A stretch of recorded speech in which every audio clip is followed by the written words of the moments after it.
Angela with Bon Me, and we're back from the Health Tune-Up to start communicating and connecting and bridging the gaps of getting to know each other. So maybe you can take this as an example, our audience, and just trying to encourage everyone to connect, to communicate with their family and their loved ones as much as possible.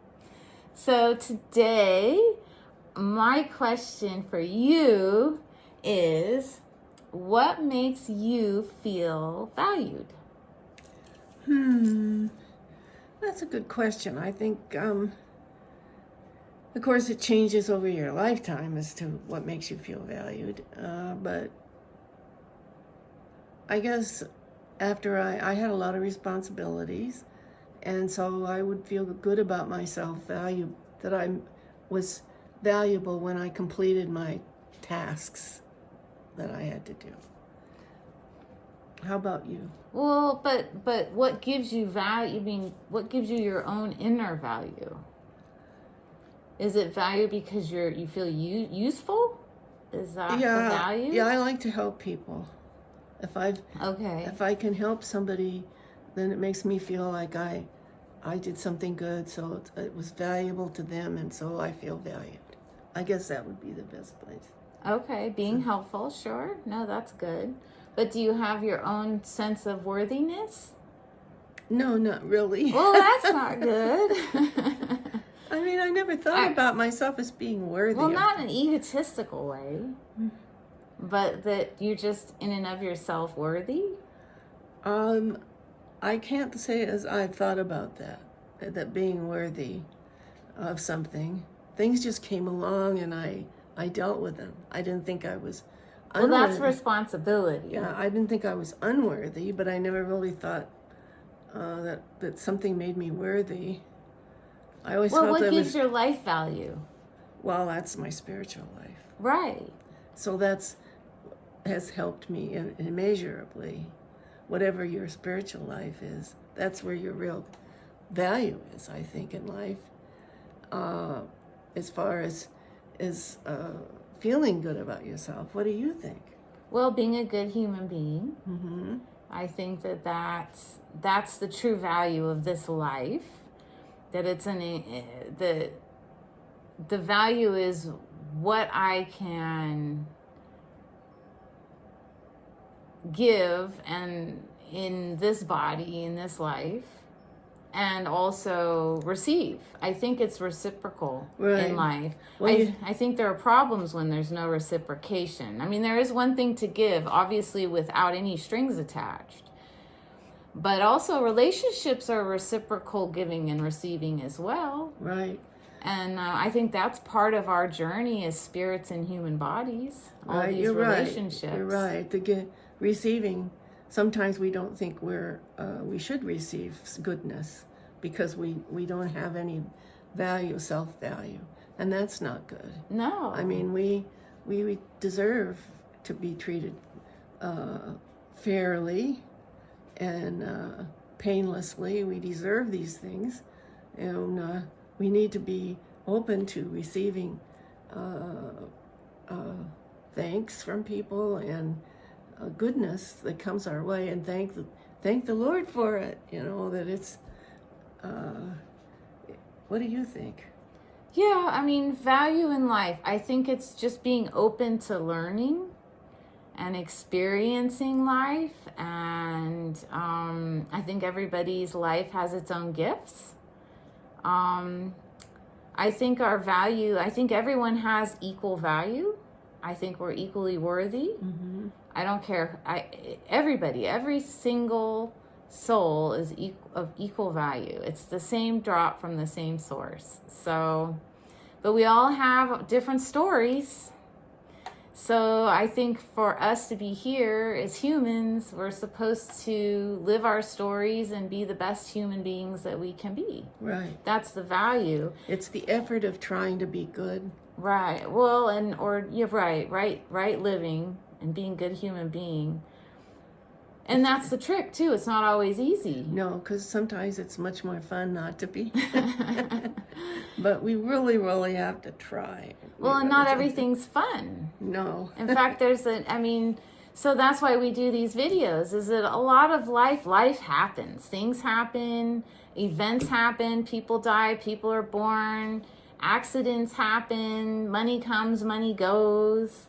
And so the values that we each hold for ourselves, I think we all hopefully will spend some time understanding what is valuable to us and what we have a value we can offer to others. Right. And understanding, because I think it's a little bit different for each person. We all have different gifts and abilities, but I think it can get imbalanced if we don't think we're worthy and we give too much, if there is such a thing, and people take advantage, or right, there is such a thing. Or you have nurses that are working way too many shifts and they're exhausted and they have to go off of work because there's nothing left, or they're caregiving. People are caregiving their loved ones and there's no energy left, and then they get sick. And they say often that caregivers are the first in a couple to pass away because they gave too much and then there's nothing left. So there is a balance to giving and receiving, I think. Right. It's hard to know when you're facing these problems as they come up. You're doing the best you can, so it's hard to know when you should back off. And if you have a conversation with somebody, it would help a lot. Usually you don't. You're just assuming that a person needs all these things. Maybe they don't. Or they do, and the person that's giving isn't actually asking for it back and having boundaries if there's some misunderstanding there. Communication is really, really important, and it helps. You find out things you didn't know, and it helps. It really helps. I think it helps to be clear on what we value, though, as well, and what other people's values are. Mm-hmm. I think it helps because it's a two-way street. The relationship and communication is a collaboration, right? Right. So we're all aiming to be good human beings, but your good human being and my good human being may have shades. I might have pink and you might have magenta, so we have to understand, especially in times where people are trying to take care of each other or help each other, what is helping someone? Yeah. Understanding the value of what I have to give and what you need to receive, the need versus want. Right. In value, I guess, right. And intrinsic value. It's a tricky topic. It's very what do you think? Well, it's hard to, being an older person, I need things. I don't always want things, but I need to have help doing things. So I think as you get older, or if you have handicaps, and that's a whole nother thing, discussing handicaps, but we all need to know how to explain what we need in a way that makes us feel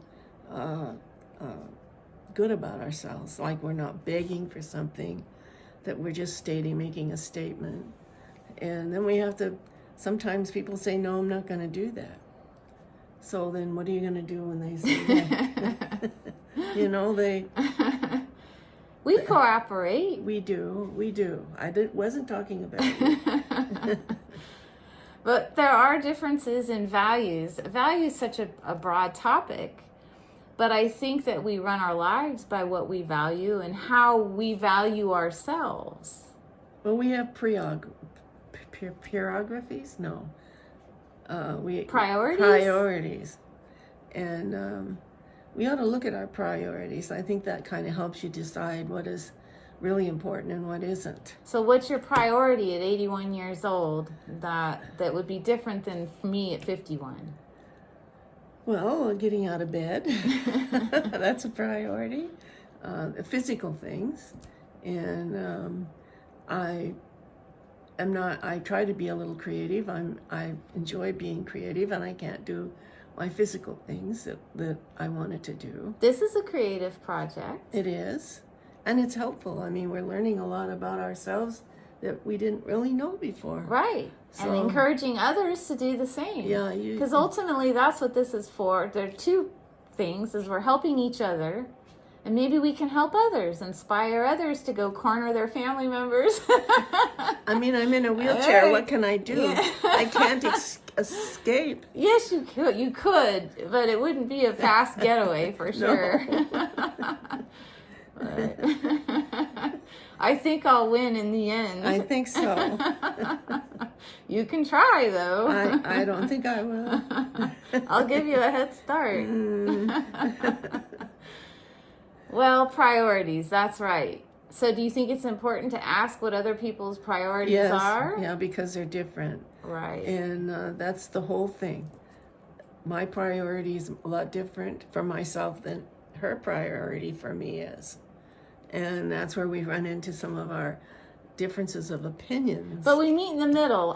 You have a priority to function, and I have a priority that you function. So we think of functioning in a little different way. And I wish I could function the way she wants me to. You can. But I am Gotta struggling to have get positive thinking. positive thinking. I know they say there's such a thing as toxic positive thinking. That's for another video, but Yeah, there is such a thing, definitely. I know. Yeah. I think we've all seen that. Maybe we've all done that, for all we know. So, all right. So our communication and connection tidbit for today is priorities. Communicating priorities. Right. And a lot of these priorities are going to be based in what we value the most right now. Right. It's going to be different maybe in 10 years, but being able to communicate our needs and knowing we're worthy of standing up and communicating our needs. Right. You're just as important as everyone else.